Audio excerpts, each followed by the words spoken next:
Hello everyone. In this video I am showing you the basic data types in Python.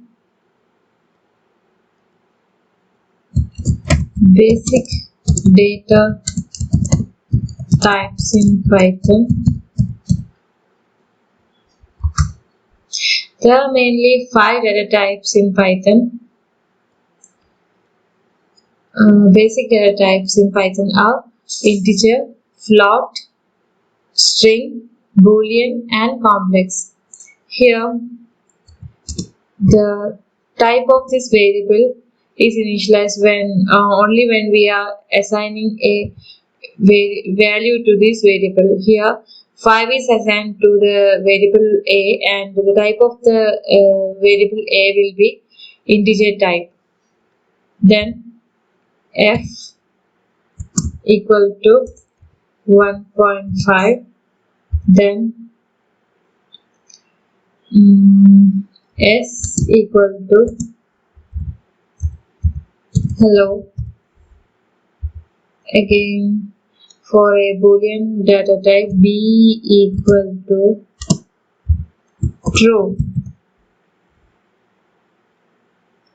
Sorry, there is no need of quotes here. Then complex number c equal to 2 plus 5j. Okay, here we are going to print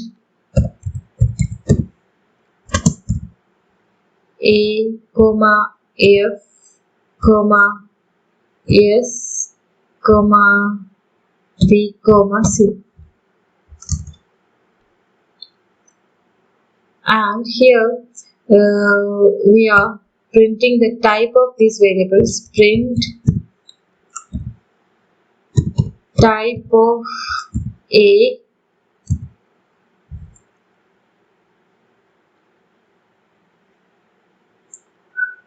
comma b.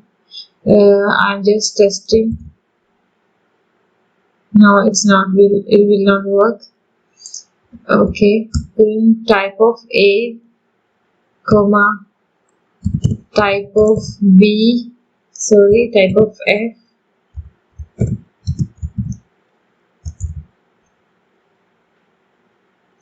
okay, type of f comma type of s type of b type of c. Okay, then run the code. Okay, type of f. So what is missing? Here the first variable a is of a integer type. Then f is initialized to 1.5 and it will be the floating type. S is string type. We are assigning a string value to this variable. Then b is a boolean type. Here it is. Then c is a complex data type. Okay, these are the basic data types in Python. Thanks for watching this video.